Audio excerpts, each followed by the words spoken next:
Hello, class. This is part of a lecture that I gave in world history following the coronation of Charles as monarch. And so this is going through some English and British monarchs. I'm not going all the way back. We're going to start with the War of the Roses, which was one of several civil wars that occurred in England. With people vying for the throne. There's the Lancaster side, which was represented historically now with the red rose.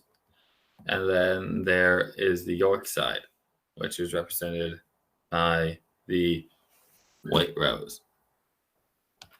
And what's going to happen at the end of the War of the Roses is that Henry Tudor is going to defeat Richard III at the Battle of Bosworth Field.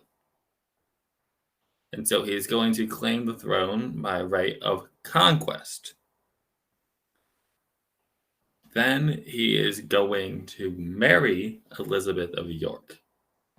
Therefore, it combines the Lancaster side and the Yorkist side together for this Tudor rose. Now, the son of Henry Tudor, who also is Henry VII, who is going to actually get to the throne, is one of the most famous monarchs in British history, which is King Henry VIII. So reigned from 1509 to 1547. And he's well known for wanting a male heir. And part of that comes from the fact that his father had a pretty weak claim to the throne. It's right of conquest. There are a lot of other people around that are related to relatively recent British monarchs. So the most famous thing about King VIII is they had 6 wives. And there's an old rhyme that goes with it. So his first one was Catherine of Aragon. This is the daughter of Ferdinand and Isabella, the monarchs of Spain that gave Christopher Columbus his money for his voyage. That's going to be his original match. They're going to have one child that gets to adulthood. That's Mary.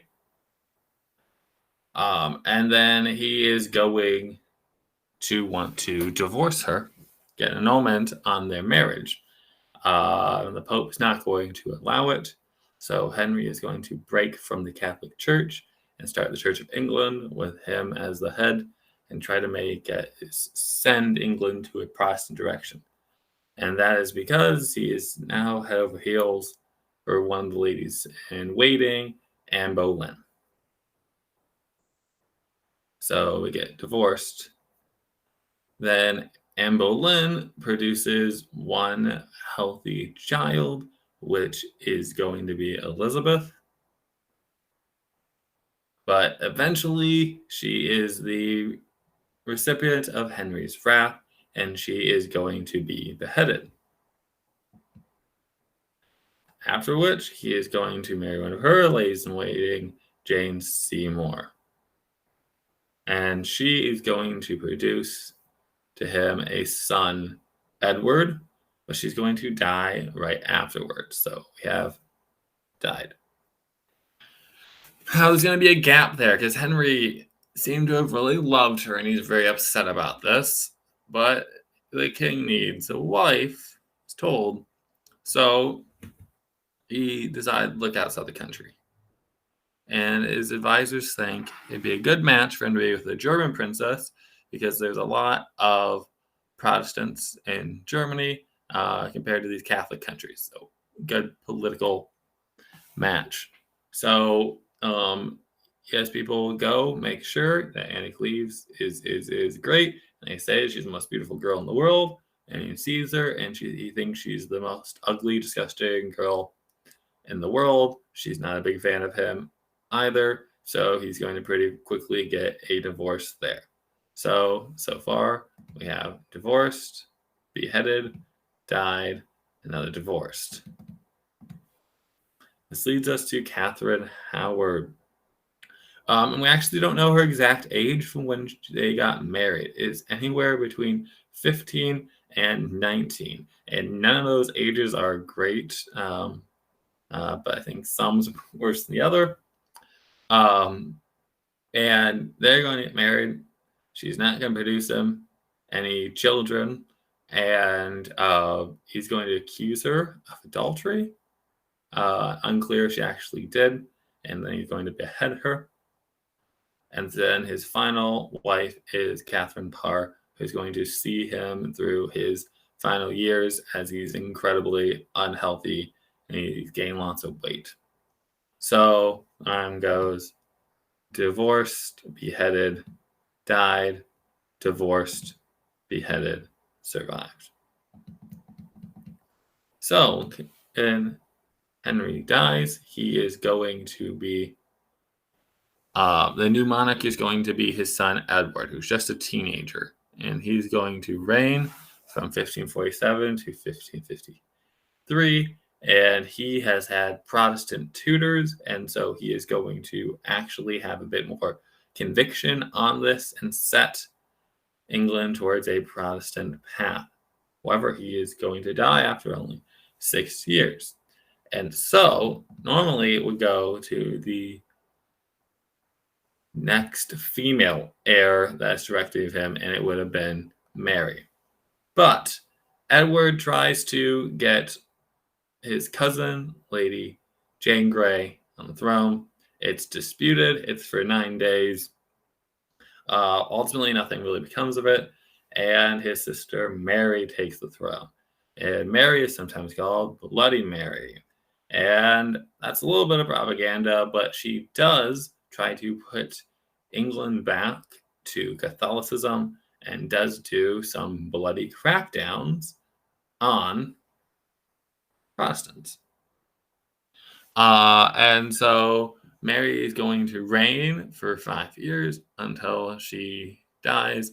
And so it lands on the child of Henry and in Boleyn, Elizabeth, who is going to be Protestant and keep England on the Protestant path and oppress Catholics during her time. During her time is also famously when William Shakespeare is writing his plays. And so she's going to be a long reigning monarch. And she's going to be known as the Virgin Queen because she never has a husband or any kids. The state of Virginia is actually named after the virginity of Elizabeth. Now, not having any heirs will eventually cause a problem. So when she dies, England is going to have to borrow someone else's king, and that's the King of Scotland, which is James. Okay. And James is already King of Scotland as James VI, but he's going to be brought over to be King of England as James I. Okay. And so he's going to bring England and Scotland into a personal union with the countries having the same king.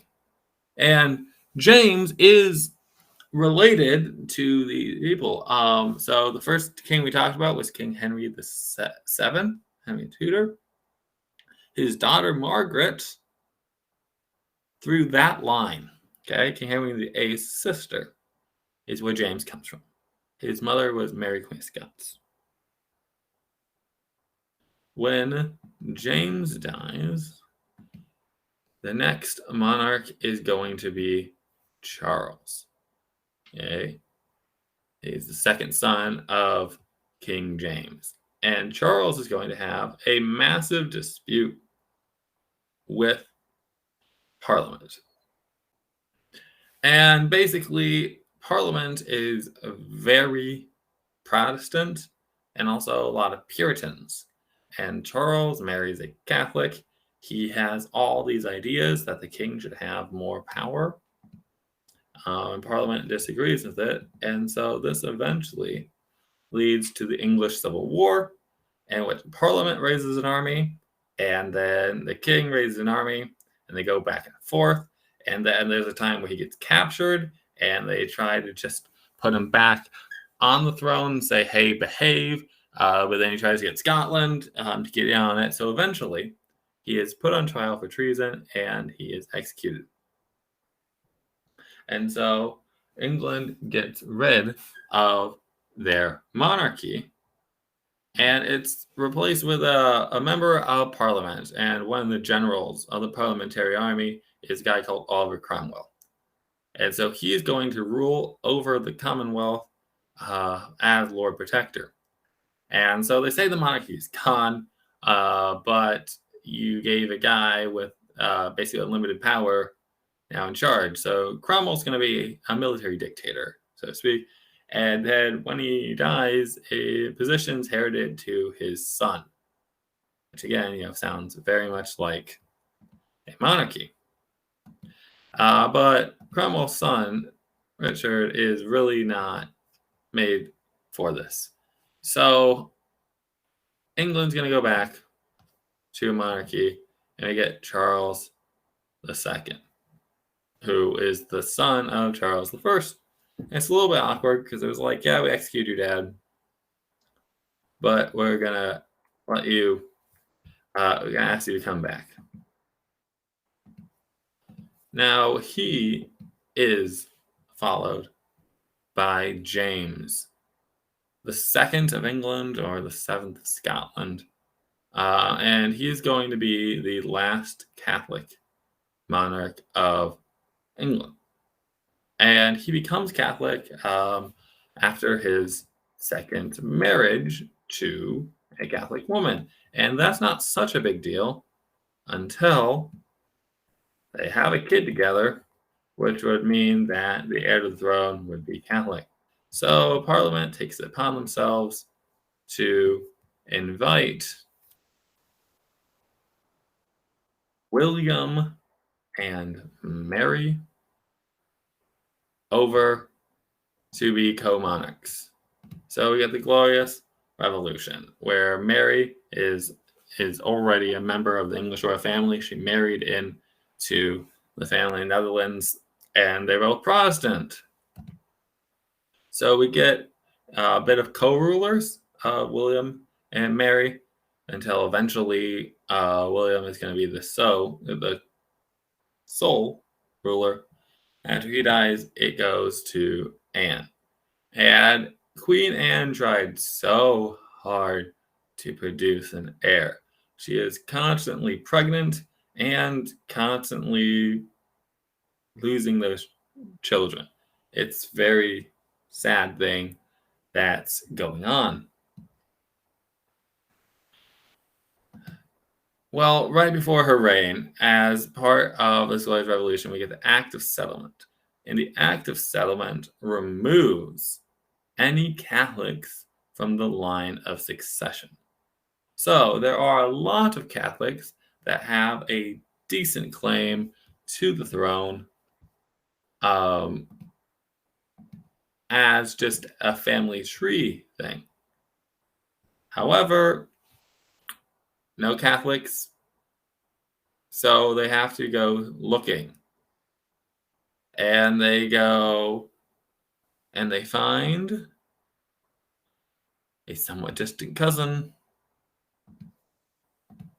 from the House of Hanover, which is this part of Germany. And so they found a Protestant who can come and be King George I. Now, of course, he's a German prince. So he's the first British monarch at the House of Hanover because he was the most senior Protestant descendant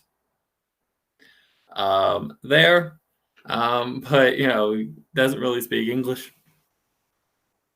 And because of this, he needs to have someone that deals with Parliament. And so he is going to have a guy called Robert Walpole, who is going to be essentially the first prime minister, and have this transition to Parliament being even more powerful. He's going to be succeeded by George II.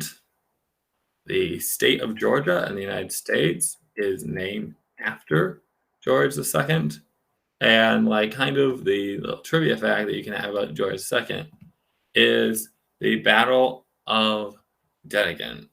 And so this is happening on the continent in Europe. And because they are both the King of England and they are the Prince Elector of Hanover. And so in this battle, he's going to lead the troops in battle on the continent. And so it's the last time that a British monarch is going to lead troops in battle. This used to be incredibly common. At the beginning of the lecture, you heard how Richard III was killed by Henry Tudor in a battle. And so succeeding him, someone that will have a very long reign, is King George III, who is the grandson of King George II. And to American audiences, King George III is incredibly well known. So he's going to preside in England during the 7 Years' War, which is basically the first global conflict. In America, that's usually called the French and Indian War. He is going to be the king during the American Revolution. And so a lot of things against the king are written during this time. So he's well known as the king that lost the Americas. He's also going to oversee England during the French Revolutionary Wars and Napoleonic Wars once Napoleon is in charge. That he has an incredibly long 60-year reign.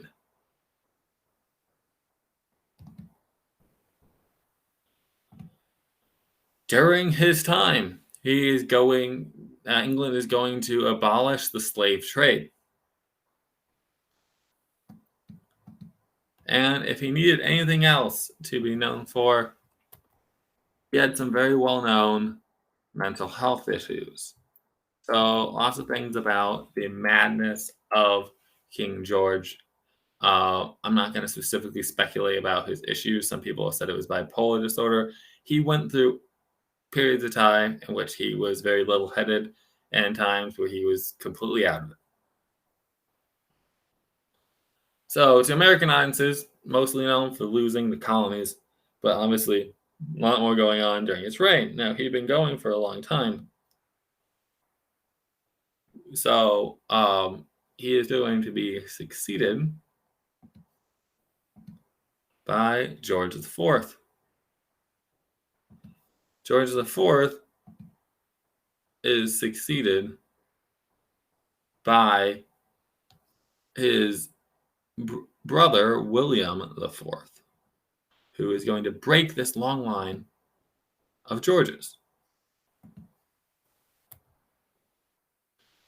And then we're going to have a very unlikely next monarch. At the time of his death, William had no surviving legitimate children. So he is going to be succeeded by his niece, Victoria. Because by happenstance, all his brothers end up dying. So you get Victoria. So Victoria is going to go onto the throne at a very young age. She's still a teenager. And so she's going to reign from 1837 to 1901. And this is going to basically see the transition completely from the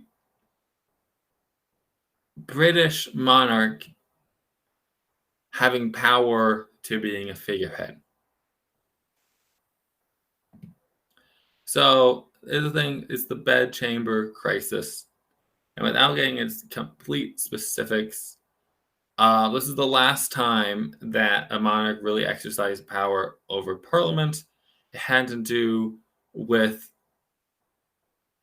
basically the ladies that were around the queen that was supposed to be a social life are supposed to be the wives of the politicians of the majority party in Parliament.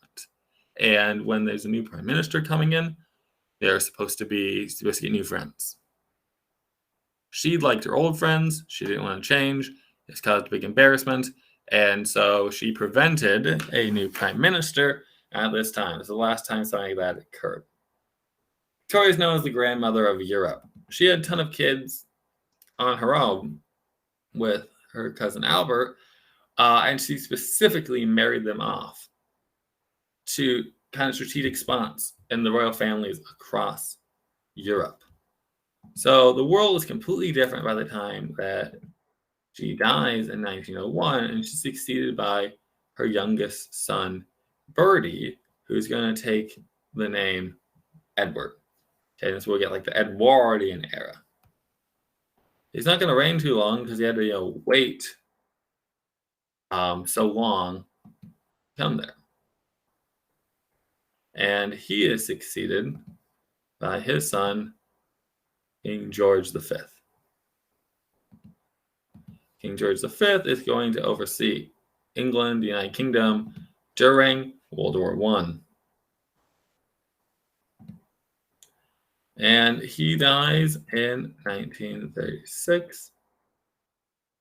And he is succeeded by his son, Edward VIII. And Edward VIII is only going to reign in 1936. He's the firstborn, so this makes sense. However, this woman, Wallis Simpson, causes a constitutional crisis.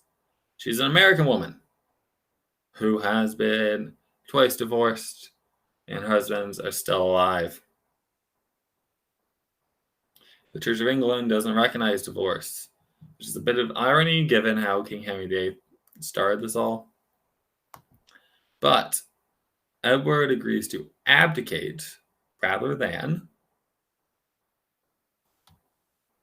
give up his lady. So his younger brother is going to become king, and it'll be King George VI. And he's going to be ruling over England during World War II. And so this is maybe the King's Speech. That's about him. He had a speech impediment that he had to kind of work through. He's never thought he was going to actually be king. Now, he only has daughters. He has 2 daughters, and his eldest daughter is Elizabeth. And the way that the British monarchy works, up until relatively recently, is that it goes to the closest male relative, and absent that, it goes to the female. It's male preference. So Elizabeth is going to be the longest reigning monarch in British history, reigning from 1952 to 2022. And she is going to see an enormous amount of change in the world, similar to what happened with Victoria. And she died last year. Therefore, she has been succeeded by her son, who is now King Charles III. So this is the type of stuff that I talked about in class around the coronation of King Charles, showing this continuity of the British royal family to Americans.